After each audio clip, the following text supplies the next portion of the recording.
Hello दोस्तों, स्वागत है आप सभी का मेरे चैनल पर और मेरा नाम है सौम्या व्यास। सबसे पहले तो मैं आपको बता दूं कि आज का थंबनेल आप लोगों ने देख लिया होगा कि आज का जो थंबनेल है वो है आरआरबी एनटीपीसी के ऊपर। देखिए, एमपीपीएससी की तैयारी जितनी भी स्टूडेंट्स कर रहे हैं, जाहिर सी बात है कि वो लोग एनटीपीसी का जो एग्ज़ाम है वो ज़रूर देंगे, है ना। सभी बच्चे, क्योंकि काफ़ी टाइम से 4-5 साल से अगर आप प्रिपरेशन कर रहे हो तो फिर आपका बनता है कि यार कोई जॉब तो लग जाए तो एनटीपीसी भी देंगे, है ना, सब लोग देंगे। तो ये चीज़ में तो कोई वो ही नहीं है कि आरआरबी का एनटीपीसी का जो एग्ज़ाम है वो आप लोग दोगे या नहीं दोगे, तो सब लोग देंगे। तो हम उस बारे में बात कर लेते हैं। देखिए, मैं भी एमपीपीएससी की प्रिपरेशन कर रही हूँ, पर मैं भी जो है एनटीपीसी का एग्ज़ाम अच्छे से तैयारी करके दूंगी, क्योंकि अभी जो है प्रीलिम्स में काफ़ी ज़्यादा टाइम है। तो और सबसे बड़ी बात और सबसे बेनिफिशियल बात एमपीपीएससी के स्टूडेंट्स के लिए ये है कि उसमें जीएस वाला सेक्शन अच्छा खासा आ रहा है। जैसे कि अब हम एनटीपीसी के बारे में बात कर लेते हैं। तो देखिए, एनटीपीसी के बारे में मैं आपको 2-3 चीज़ें बता देती हूँ जो कि ज़रूरी हैं और जो भी लोग नए जोड़े हैं उनको पता चल जाएगा। तो पहली बात तो ये कि देखिए, एग्ज़ाम जो है वो 100 मार्क्स का होगा। 100 मार्क्स में से आपका 40 मार्क्स का आएगा जीएस और 30-30 मार्क्स के आएंगे मैथ्स और रीजनिंग। तो जितने भी एमपीपीएससी के स्टूडेंट्स हैं या फिर जिनका जीएस पहले से बहुत अच्छा है, तो उनको ये एग्ज़ाम देना चाहिए, क्योंकि उनको जीएस का बहुत बड़ा बेनिफिट मिल रहा है इधर, है ना। हम हर टॉपिक पर, मतलब हर सब्जेक्ट पर थोड़ी-थोड़ी बात करेंगे आगे। तो सबसे पहले तो मैंने आपको ये बता दिया कि 100 मार्क्स का आने वाला है और 30 नंबर का मैथ, 30 नंबर की रीज़निंग और 40 नंबर का जीएस आएगा, ठीक है। तो सबसे पहले हम बात कर लेते हैं जीएस के बारे में कि जीएस में आप कहाँ से तैयारी कर सकते हो और मैं कहाँ से करूँगी। तो मैं अपनी बुक लिस्ट भी आपको साथ-साथ बता देती हूँ। देखिए, काफ़ी दिनों से जब से नोटिफ़िकेशन आया है तब से मैं सोच रही हूँ कि अपनी जो बुक लिस्ट है वो आप लोग से शेयर करूँ। पर अपनी बुक लिस्ट मैं ऐसे ही कुछ भी शेयर नहीं करना चाहती थी। मैं चाहती थी कि पहले मैं खुद से चीज़ों को देख लूँ कि मैं कहाँ से पढ़ूँगी, क्या मेरा सोर्स होगा, फिर उसके बाद आप लोगों के साथ चीज़ें शेयर करूँ। तो सबसे पहले जीएस के बारे में बात कर लेते हैं। तो जीएस के मैंने टॉपिक्स देखे, ठीक है। और मैं जो सिलेबस है ना उसको भी साइड में लगाती जाऊँगी, तो आप लोग स्क्रीनशॉट ले लेना जीएस का। पहले मैं एक लगा देती हूँ, फिर उसके बाद मैं आपको बताती हूँ, ठीक है। तो जो सिलेबस है जीएस वाला, तो उसमें सबसे पहली चीज़ मैं आपको बता दूं कि आपको करंट कवर करना पड़ेगा, क्योंकि करंट के क्वेश्चन अगर जीएस वाला पार्ट है तो आएंगे, ज़रूर आएंगे। तो आप, जैसे मैं आपको ब्लॉग्स के थ्रू बताती रहूँगी कि मैं कहाँ से करंट कवर कर रही हूँ, और आप अगर किसी से पहले से करंट पढ़ रहे हो तो आप पिछले 1 साल की करंट जो है वो कवर कर लो। मतलब 8 महीने की तो कर ही लो फिर, क्योंकि अभी एग्ज़ाम होगा तो 4 महीने ईजिली लग जाएंगे एग्ज़ाम होने में, तो तब तक आपका 1 साल का करंट कंप्लीट हो जाएगा। तो आप अभी कहीं से भी पढ़ाई कर रहे हो तो अपना जो पढ़ाई का टाइम है उसमें से आधी घंटा मतलब सिर्फ 30 मिनट्स जो है वो करंट को देते रहो। पिछली भी पढ़ो, आगे की भी पढ़ो और जो प्रेजेंट में चल रहा है वो भी पढ़ो। तो करंट पढ़ना ही है ना, अपडेट रहना है बिल्कुल, अब जब तक रेलवे का एग्ज़ाम नहीं हो जाता, क्योंकि करंट अच्छे से आएगी। मैंने उसमें टॉपिक्स देखे। उसके अलावा देखिए, हिस्ट्री, ज्योग्राफी वाले जितने भी, मतलब पॉलिटी वाला पार्ट है, परिवहन वाला पार्ट है, वो सब जो है ना, जो बेसिक जीएस होती है वो भी, तो वो सब भी आएगी। मैंने अच्छे से सिलेबस देखा। तो मुझे देखिए, एक तो सबसे हमारी रामबाण जो किताब है लूसेंट, वो बहुत ज़रूरी है इस वाले एग्ज़ाम के लिए।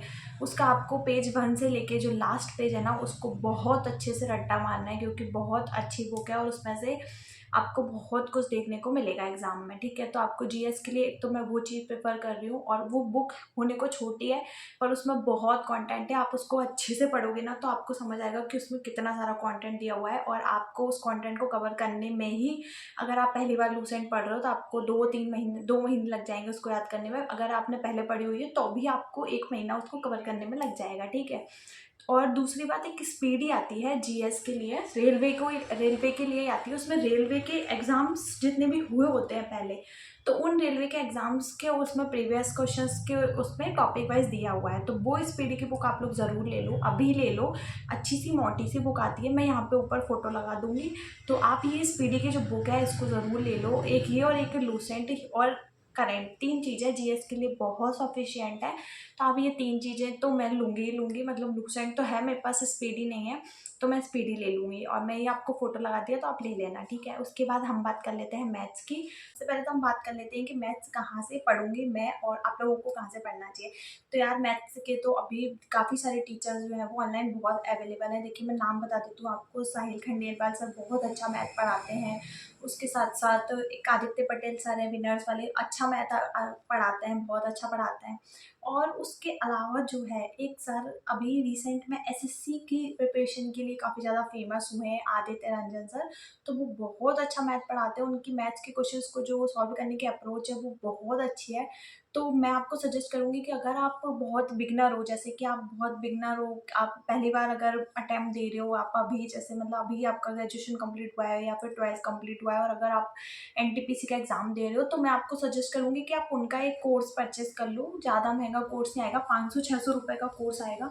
और अगर आप बिगिनर नहीं हो, आपने पहले से मैथ पढ़ रखा है, तो जैसे मैं अभी कर रही हूँ ना 60 डेज़ 60 मैराथन की एक उनकी सीरीज़ है यूट्यूब पर, बहुत फेमस सीरीज़ है और आप उसको देख सकते हो। वो जो सीरीज़ है ना मैथ्स की, उससे आपका पूरा सिलेबस कंप्लीट हो जाएगा। आपको क्या करना है, आपको वो सिलेबस कंप्लीट करना है अपना, और जैसे आपका एक टॉपिक हो गया 2-3 दिन में, उसके बाद आपको ये बुक लेनी है जो टीसीएस एग्ज़ाम कराता है, एसएससी के एग्ज़ाम कराता है टीसीएस। तो ये जो किताब है ना, ये है एसएससी के एग्ज़ाम्स को टारगेट करके बनाई गई है। पहले जो जितने भी एसएससी के एग्ज़ाम्स थे, जो कि हुए हैं अभी तक, तो उनको लेकर ये बुक है। एसएससी सीजीएल और सीपीओ, सीएचएसएल, एमटीएस, इसमें सभी जो प्रीलिम्स और मेंस दोनों का जो है ना, इसमें काफ़ी सारे क्वेश्चंस दिए हुए हैं और वो भी टॉपिक वाइज़। जैसे कि मैं आपको दिखा देती हूँ, टॉपिक वाइज़ मेरा कहने का मतलब है कि देखिए ऐसे दिया हुआ है, ऐसे। तो आपको बहुत अच्छे से ये बुक दी हुई है, तो आप कोई भी टॉपिक ऑनलाइन पढ़ो और फिर उसके बाद में इससे सॉल्व करो, है ना। सॉल्व आपको खुद ही करना पड़ेगा, क्योंकि क्लास बस देखने से चीज़ें सॉल्व नहीं होती हैं, आपको सॉल्व करना पड़ेगा, है ना, मैथ्स। तो ये 2 चीज़ों की बात हो गई। और तीसरी, और देखिए ये 2 चीज़ें जो है ना, वो एग्ज़ाम निकालने में बहुत ही ज़्यादा इम्पॉर्टेंट है, मैथ्स और जीएस। अब रही बात रीजनिंग की, तो देखिए रीजनिंग जो है ना, वो इजी सब्जेक्ट है, पर उसकी भी एक अप्रोच होती है सॉल्व करने की, जो कि आपको टाइम बचाना पड़ता है एग्ज़ाम में। तो आपको क्या करना है कि एक मैंने जिससे पढ़ा था, मैं उनका नाम बता रही हूँ। देखिए यूट्यूब पर काफ़ी सारे सर हैं, आपको जिससे अच्छा लग रहा है, जिससे समझ आ रहा है, उसे टॉपिक आप कवर कर सकते हो। और पर मैंने एक पीयूष सर हैं, जिससे मैंने पटवारी के टाइम पर पढ़ा था, पीयूष वारसे सर, है ना। यहाँ पे मैं लगा दूंगी ऊपर, अगर उनका फोटो या कुछ क्लास का मिल जाएगा तो वो आप उनकी क्लासेस देखना। और उनकी एक बुक भी आती है, तो वो बहुत अच्छी बुक है, उसमें ना क्वेश्चंस को सॉल्व करने की अप्रोच बहुत अच्छी है। तो आप अगर उनकी क्लासेस आपको यूट्यूब पर मिल जाएंगी बहुत इजीली, तो आप यूट्यूब से देखना। और अगर आपको यूट्यूब से नहीं मिलती है, तो आप एक बुक आती है उनकी, तो आप उस बुक को ले लेना, बहुत अच्छे से पूरे टॉपिक्स उसमें कवर कराए गए हैं। तो ये हो गई हमारी पूरे सिलेबस की बात। और ये जो आरआरबी एनटीपीसी का एग्ज़ाम है, इसमें माइनस मार्किंग है। अगर आप 3 क्वेश्चन गलत करते हो तो आपका 1 मार्क्स जो है वो कट जाएगा। तो इसलिए आपको जो है इस चीज़ पर भी ध्यान देना पड़ेगा। इसलिए मॉक टेस्ट अगर देखिए कहीं से भी मिल रहे हैं, तो मॉक टेस्ट भी आप लगा लो। मैं आपको बता दूं कि मॉक टेस्ट के बारे में जो बात है ना, वो हम नेक्स्ट वीडियो में करेंगे, क्योंकि उस पर भी मैं थोड़ा सा रिसर्च कर लूँ कि कहाँ कैसे कितने अच्छे मॉक टेस्ट मिल रहे हैं, तो कहाँ पे क्या ऑफर चल रहा है वगैरह वगैरह। तो हम जब नेक्स्ट वीडियो बनाऊंगी ना, तो उसमें आपको मॉक टेस्ट के बारे में और प्रैक्टिस के बारे में ज़रूर बताऊंगी। और फिलहाल इस वीडियो में ये मतलब पूरा बुक लिस्ट का वीडियो था। और फिलहाल इस वीडियो में इतना ही, मिलते हैं नेक्स्ट वीडियो में। आपको वीडियो पसंद आया हो तो लाइक कर देना और चैनल को सब्सक्राइब कर लो, क्योंकि अब आरआरबी एनटीपीसी एमपीपीएससी से रिलेटेड जितनी भी इन्फॉर्मेशन होगी वो इस चैनल पर आपको देखने को मिलेगी। और वीडियो को लाइक कर दो, चैनल को सब्सक्राइब कर लो। मिलते हैं नेक्स्ट वीडियो में, बाय बाय।